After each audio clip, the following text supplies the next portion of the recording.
So we've had to cancel everything that we do with Daring Adventures. So we turned to these virtual adventures. And I'm not a tech person, but we're doing all this stuff online. Well, a lot of our participants, they'll have a computer, but they've never Zoomed or have done any of this stuff. So have um, we have three participants that I can talk about specifically where we've got them onto Zoom to see our virtual adventures in these discussions and so forth that we do each week. But they are now reaching out and doing like Zoom exercise. I get this call today, Jerry, nobody can hear me. What do I do? So I set their computers up with TeamViewer so I can log into it remotely and then click on her microphone, so they can hear. And she's visually impaired. So it's like there's a whole business out there that's just being created as we speak, as everybody's moved to this virtual world of, she never gets out of her house and she's just in seventh heaven because she's able to now join her association for blind and deaf. She goes to their weekly meetings now online and all of this stuff. So her world just exploded as a result of COVID-19. So there's a huge opportunity, I think, in many, many ways of using technology, to advance things. And Jerry, don't you work with the organization? I can't remember what it's called or who it is, but the gentleman who videos adventures and virtual photo walks. You've got it. Yeah. Why don't you talk about that a little bit? That would be great. I think that's really relative to this, right? So that's exactly how we got our Trailrider. The one that like Jeff has is through this organization out of Canada called Virtual Photo Walks. Well, anyway, John Butterill is the CEO, and he puts this grant in through the Christopher Reeve Foundation here in the States and gets this Trailrider, but he can't find anybody up in Canada to take it out and to use it. So he started searching the internet, and he found us, and he calls me up and say, hey, would you like to have this Trailrider, to take people out? I see you do all these activities, and it's like, yeah, we'd love it. We have these safari chairs, but if you can visualize, a wheelchair with two poles going through it, where it's kind of like a rickshaw sometimes, or you can do a four-man post and lift the individual totally off the ground and carry them on ledges and so forth. But the Trailrider is a much more like the Barcalounger. Well, anyway, so he sent this to me, and then he starts telling me about this other organization, Virtual Photo Walks, that he does. And it's really for bedridden individuals around the globe of doing these virtual adventures, so they can leave their little space that they're in and, have an hour of looking at changing of the guards in London or visiting the Hearst Castle. Or I did a virtual photo walks over here at Papago Park here in Phoenix, and I did another one over in Hawaii. But it's just live streaming, and there's all these individuals throughout the world that will, go into it. It's just like a Zoom, what we're doing now with COVID-19. But it's really expanded. So they just won last year. It's called Zoomtopia by the creators of Zoom, of this innovative, unique opportunity for people. So they won it for 20, or I guess they give out 3 of the awards and they won one of them. But there's a whole virtual photo walks program over in Japan. And those are the people that we're doing an event with on August 5th, where it's a live remote just outside of Tokyo at one of the Japanese gardens. And we're opening it up to all their participants that they have worldwide, as well as our participants. So it's kind of cool when you talk about community. What a better way to get this community together, but then through technology. So it's really actually kind of cool. I'd like to just say something. You mentioned the Reeve Singular Foundation.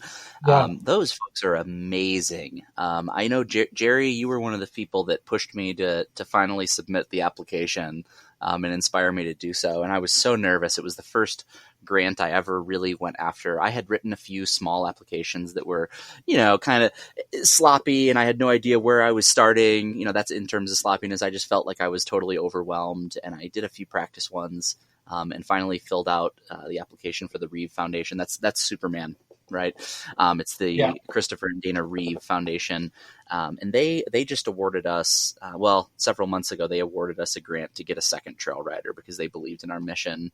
And we actually just we just deposited the check today. And so we're presuming that by the end of the week, we should be able to submit the payment for the invoice for the second trail rider.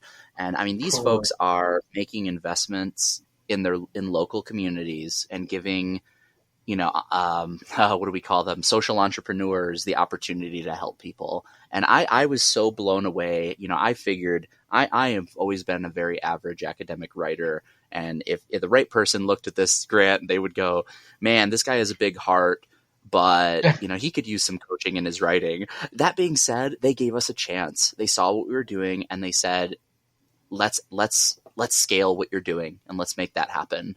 So I'm so grateful for what they do. And Jerry, I'm grateful that you gave me the nudge to do it, but they're just so amazing what they're doing around the Yeah, country and beyond.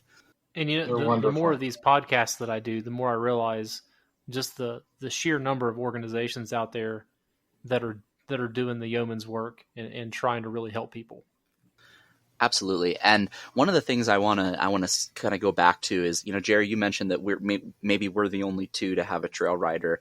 There's actually an organization on the East Coast. It's called Waypoint Adventures, and I believe they actually have 2 trail riders. Okay. So there's 5 or 6 in the U.S. after we eventually get ours from Canada. It seems like everything seems to originate from Canada, including Jenna. Everything good. Yeah. It's all the good stuff, all the good outdoor stuff. But that, yeah, I mean, they're doing great work too. I think they just had their CEO step down and they're moving into new leadership. So I want to reach out with them soon and get involved and collaborate because as far as I know, there aren't many organizations with the trail rider around the world.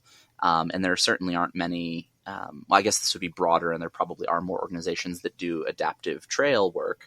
But, it narrows down very quickly. In Colorado, we have, probably 5 to 7 different adaptive ski programs. There's, 5 to 7 different rafting programs. But trail work, taking wheels out on a rocky trail, that's a scary thing. That's something that, and I admire Jerry and the folks at Waypoint Adventures for taking this on because I looked for blueprints on how to take wheelchair users up mountains, and I really struggled.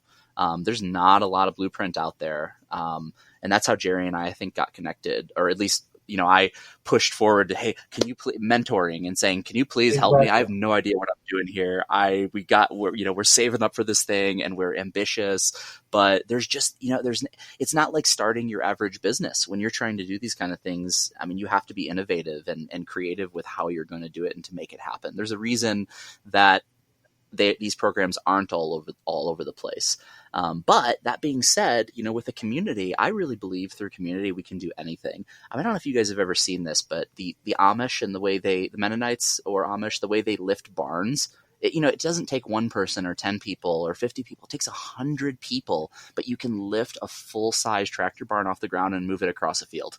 It's amazing what we can't do alone and what we're capable of as a community. So it's, whether it's Daring Adventures and the Lockwood Foundation or the Waypoint Adventures or the Reeve Foundation, the more we're together, the stronger we are. 2 years ago, we created this group. It's called the DRC, the Disability Resource Connection. And it's really, I think we have 72 people on our list now where it's all these organizations and cities as well, parks and recs from the various cities. We get together every 2 months, and it's really just to collaborate.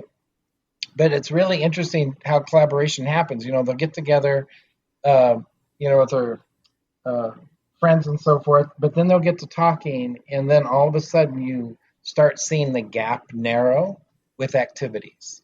We've been sharing a lot of our equipment just with other organizations, whether it's camping gear or our cycles and so forth. But the reason we created that is it's not to duplicate the services, but we can't do what we do alone. It really takes the community, to pull together and to assist each other in making it work. And it's really strengthened, I think, many of our organizations.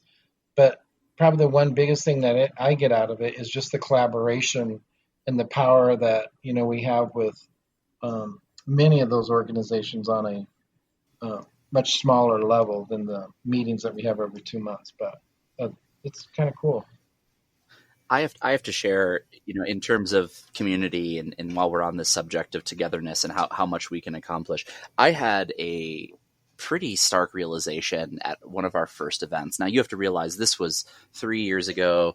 Well, 2.5 years ago. And it was a couple of people talking about some crazy ideas here in Colorado, bringing people with physical disabilities up 14ers, mountains and 14ers and out onto the trail. And I was pretty ambitious and I was in great shape, probably not so much anymore, but I was in great shape. And I thought, okay, I have 2 friends that have cerebral palsy, use a wheelchair and can't walk. There's this mountain in Colorado. It's called Mount Evans. You can drive about 95% up to the top of it. It's a paved road up to a paved parking lot. Beyond that parking lot is a trail that usually takes about 10 minutes to hike up, but it is highly inaccessible. You would really need the Trailrider to get up there. I don't think many other trail chairs around the world would make it up top without lifting it the whole way. Possibly the Joliet chair, but the Trailrider we did not have. We were a year plus away from that. And I said to myself, I'm a tough guy. I'm ambitious. I'm in great shape. I thought, I'm going to carry both of these folks up to the top. I'll piggyback them, So I made sure they could both do a piggyback, Austin and Zara, and I did it. And I struggled, and I realized right away I was committed. I made a promise. Unless my ankles give out below me, I'm going to carry these folks to the top.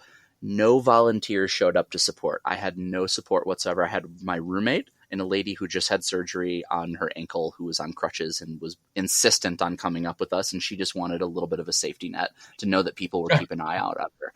So my roommate came last minute and carried chairs up and sat with, I believe it was Austin, while I went and got Zara.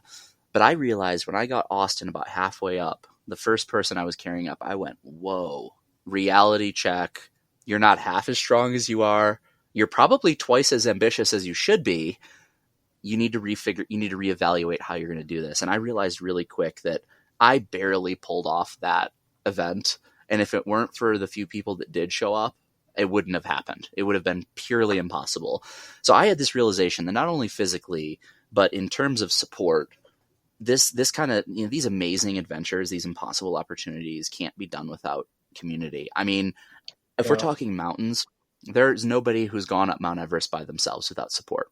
It just doesn't happen. You need a team to get you up to base camp typically. I don't know of anybody, I've never heard of a story about somebody even getting to base camp alone, because you oftentimes it's a full-fledged backpacking trip to get to base camp. I'm not saying it hasn't happened, but it's very unusual. You're usually going with dozens of porters or Sherpas in that area. And to get up to the top, you need rope teams and you need ladders placed and ropes strung across the Camdu icefall. And so it's all mountaineering is about community. So it's not an unusual topic for the mountaineering community that we all need support. And that's been one of the most beautiful things about my Colorado experience. We've run into plenty of people, and actually I'd be happy to elaborate on this, who have told us, no, you can't do that. You're an idiot. You're going to get people killed. You'll have the guilt the rest of your life, blah, blah, blah, blah, blah, blah, blah. We've had 100 times as many people recognize that mountaineering is about support and community and team.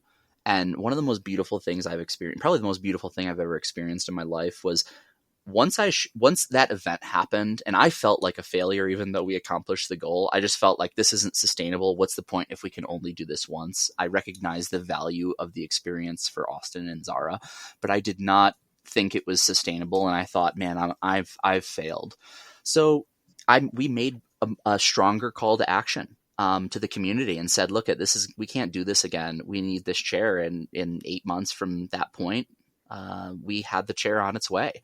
And then we, and I brought it to its first adventure on Green Mountain. We took Austin up because he's one of our ambassadors, and we said, okay, let's, it was our first big adventure, so to speak, our first mountain. We had tried the chair out, he had tested it, but it was our first mountain. And I wondered to myself for weeks and weeks on end, is anybody going to show up? Because I don't think I can push this